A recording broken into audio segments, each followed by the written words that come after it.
To the left of my room as you enter, there's the agenda and basically all the stuff we're going to be doing that class period. It also has today's objective. After today's lessons, the student will be able to identify and evaluate the difference quotient. The difference quotient is kind of an advanced form of slope. I also over here have test dates, assessment dates. No surprises, no pop quizzes or anything like that.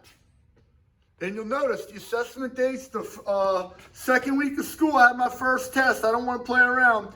And then I have the ACT. I don't know if we're going to be able to have an in-class ACT prep from 3:30 to 5:30. Maybe we'll do it virtually. This is my quiz. It's only a short quiz. It's only 10 questions.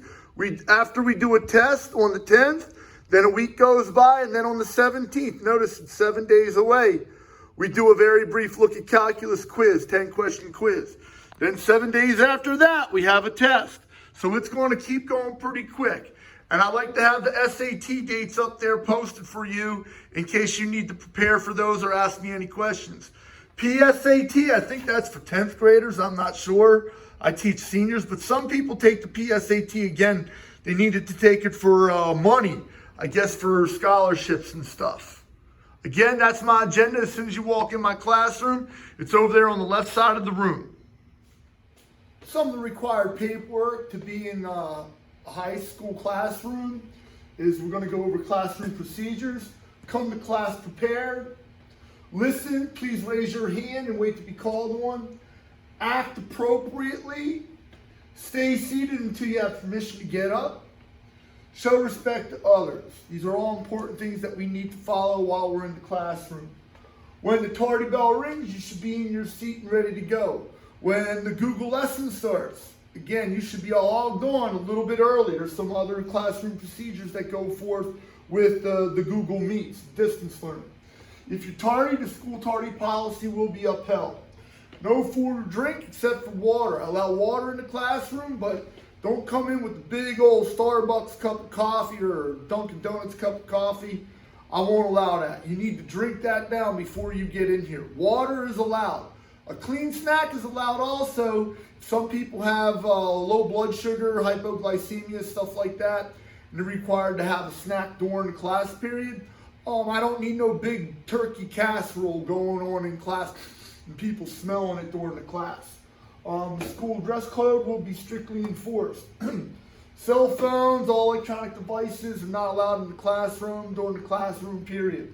Stuff like that, they will be confiscated and turned into administration. More points on conduct. One of the most important things is no derogatory or offensive remarks to other students. It's a big community. We have to take into account that some people have different issues. So please, no derogatory or offensive remarks. Everything else is pretty basic school stuff. No doing makeup in class, no talking without permission, stuff like that. Normal classroom procedures.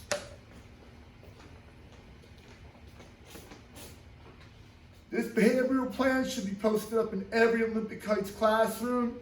It's a school-wide culture, so follow the classroom rules, stay focused on task, be an active participant in the class, be courteous and respectful to classmates and teacher. Again, the food, stuff that will happen, verbal warning, please don't do that. Parent contact, I'll call or email your parent. Contact and detention, referral to administration. There's certain things that advance a referral, such as vaping in class or a fight or something like that.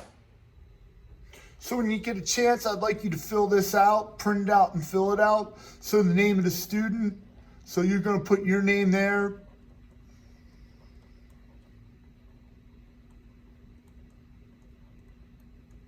Your grade, the period that you have my class, and then your signature.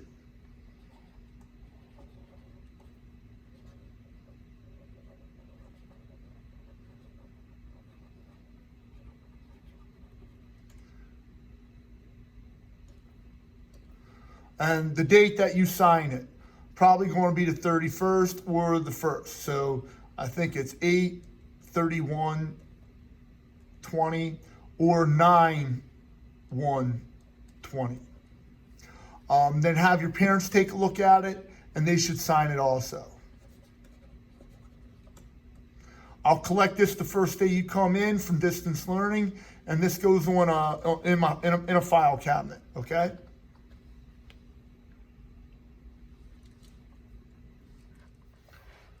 Please take a minute to fill out the student information. Do you have daily access to the internet? I hope it's yes. Your cell phone number, I'd like your cell phone number here.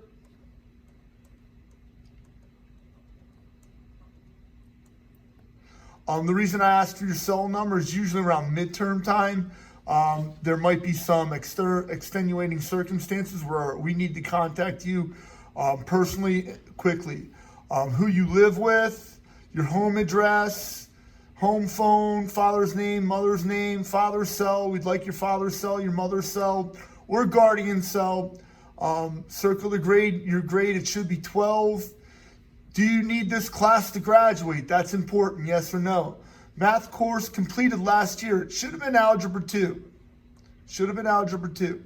Who that teacher was. Any sports or clubs that you're involved in. And this is important. Will you need calculus in college? I don't know if you knew the name of this class is pre-calculus. So that means in my mind, you're taking this class to go into calculus in college. What is your major going to be in college? I'd like to know that. Do you have a job? Are you working? Where? How many hours a week? Do you plan to attend college? And what your career possibilities will be. Don't get me wrong, not everybody in this class goes to college. We have a lot of military people, we have a lot of tradesmen. So let's think about that as well. There's a lot of stuff that we can go through in this class to prepare you for those opportunities. Another thing that I require you to fill out is the permission of view rated. Rated material.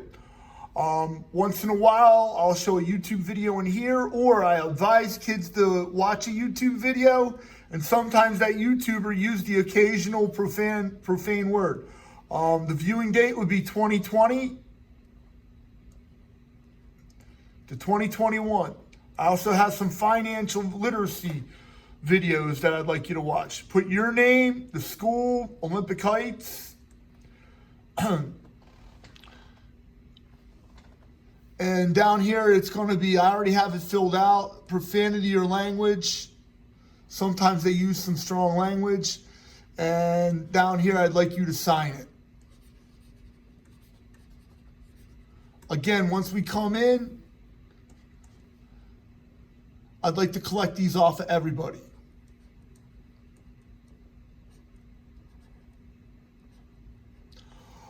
If you do not give permission to do that, I'll have your child go somewhere else. I'll have them go to the media center or something like that. They are not required to watch these videos.